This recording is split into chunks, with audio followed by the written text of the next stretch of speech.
Now, we're going to get into the biggest esports event in the world. The International took place in Singapore over the weekend. Tundra took the win, and it was the first time we had a crowd since COVID. Let's check it out. No buyback on resolution. And Nisha, he's 200 gold short. It's Tundra. They're going to try to get some wrap around the Tundra. Some sort of surprise, but it's 2 against 4. Dire's middle barracks. As this push, it's not stopping. Tier 4's dropping. They've got Secret. a fortification, but still such a long time without resolution, without Nisha, a full minute. And the creeps are coming in top. They can't even cut the waves. As the tier 4s, Tundra, they're pushing on. Secret, they've got to make their move now. It's going to be now or never if they want to try and stop Tundra. They gotta just run in. And they've got to do something. The Ancient Ancient's dropping. Tundra, they're looking to end inside. Jumps in, but immediately to his death. Crystallis has got the illusions out, but he's surrounded. Taken out. The Ancient is exposed. They're looking for the game. Tundra, they're on the Ancient. There'll be a buyback for Crystallis, but surely there's nothing. He's just getting controlled. Nothing to be done here from Secret as Tundra. They're closing it up. The Ancient, it falls. Oh my God. Tundra have done it. The 3-0 clean sweep today against Team Secret here in the grand final. What an unbelievable storyline. Undefeated. Tundra, unbelievable. And the way they did it, it truly feels like, fuck, this team, they've cracked the code, they've solved Dota. They broke Their it. approach every single time, they're unstoppable. Even when they get their heroes taken away, they always have some type of substitution. Every single player piggybacking off each Look other. at them go. Unbelievable. Snaking. Red, Skeeter,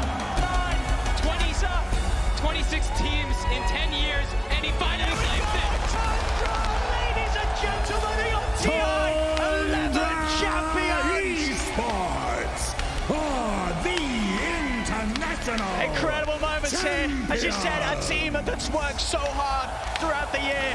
They've had their highs, they've had their lows, but they come in at their best when it matters the most here at the International Fog. Last year, they weren't able to make it this year. They proved everybody, they proved to everyone how good they truly are. Oh, look at that. That looked like such a great event. You know what? It was absolutely bustling. I would love to be there. It looked absolutely electric. They looked absolutely fantastic, didn't they? But I've got Chad on the line now, who's our Dota 2 expert. We're going to have a little catch up. How are you, Chad? You okay? I'm doing well, thanks yourself. Good, thank you. Not too bad at all. So what do you make of the win for Tundra this weekend?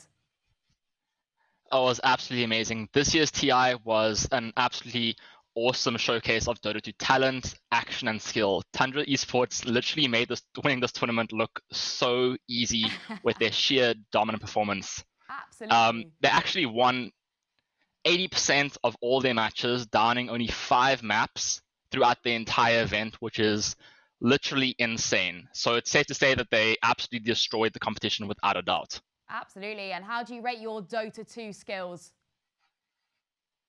Oh, my Dota 2 skills is probably nowhere close to where Tundra's at, but not too bad, I have to say. But yeah, nowhere close to where they're at. Absolutely. And do you know what? It's so nice to see these events coming back because obviously COVID, it kind of obliterated having crowds for us. So, you know, I think it adds to the atmosphere, especially at such a huge esports event. So how do you think it's kind of like impacted, you know, the COVID kind of impacted esports in general? So I wasn't able to attend TI in person, but it was great seeing all those fans return to offline events. I think that a major barrier to entry was unfortunately the steep ticket price. When I was covering this, I recall many users online complaining that tickets were just way too expensive. Then, of course, this wasn't made any easier with airlines charging an arm and a leg to fly, nor by the playoffs and the main event being spaced out by nearly like a week. So these things all introduced unnecessary costs. Traditionally, Valve has always hosted TI in Seattle, where it's based. So I applaud them for at least wanting to share that same experience with the rest of the world. But at the same time, I think that they should probably make it a little bit more affordable for fans in the future, especially considering the economic climate we're in. Absolutely. I think that's the trickiest thing because everyone wants to kind of get involved and be in there and things like that. So do you think, like, for fans watching it as well, do you think it's like a nice atmosphere to them to see the Dota 2 being played at such a high level? I mean, these guys are the top tier, aren't they, really? They are, and I think it's absolutely amazing to see such exceptional talent being showcased at such an exceptional event. I mean, the event had, I think, I can't remember exactly what the prize pool was, but the winning team, Tundra, went home with $8 million. I think in some respects that the prize pool that they took home was a little bit underwhelming for the performance that they actually showcased. But yeah, it's just absolutely insane, and it's awesome to see Dota 2 being played at such a high level with equally awarding prize pools. Absolutely, and 8 million. I mean, wow. I mean, what would you do with £8 million if you could? What would you do with that? Or $8 million. Oh, goodness gracious. For me personally, that'll either be a lot of battle passes and quite frankly, a lot of crypto. But yeah, besides that, yeah, probably a lot of skins. That's for sure. Absolutely, you got to treat yourself in this world, haven't you? Absolutely. And what do the teams do with this money? Do they kind of like invest it into their own thing? How does this work? Well, I mean, each to their own, really, when it comes down to investing and spending the money. I know that a lot of the teams, a lot of the players themselves invested back into the game to give back to the community. A lot of this money that's basically raised for the international prize pool are raised through sale of battle passes. Yeah. So 75% of all money raised is coming from the fans themselves, pretty much. So in terms of how these players are spending it, I mean, obviously many of them are buying homes, they're buying, cars and things like that.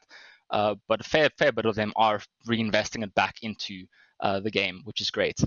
So in terms of sort of like future events, how do you think that we're going to kind of like go? Where do you think esports can go? Is there anywhere that they could like maybe improve the next event? Or I know you said about obviously the cost of getting there and things like that. Is there anything else that, that I think is missing from these events right now? That's a tough question. I think looking back at the performance this weekend, I think that a lot of teams and players are going to be looking very closely as to what on earth happened, particularly with Tundra. I mean, they absolutely smashed the competition. Like I said, 80% of all their matches were won. So I think that a lot of teams and players are going to be really analyzing their performance and hopefully learning from what they had, or what they saw, and taking it forward into the next season. In terms of meta changes, I think that there's going to be a lot of shifts in the meta. Yeah. Usually after TI Valve releases a new patch, which changes hero picks and itemization and that and the likes. But I think in the end, it's going to be hard to tell in the direction of Dota. But I'm just excited to see what these pros will show us next. Absolutely. Thank you so much for this, Chad. It's been great to have you on the call, and hopefully one day you'll have $8 million to play around with and buy some skins. Oh, definitely. Hope so. Fingers crossed for you. Fingers crossed. Thank you so much, Chad. Thank you.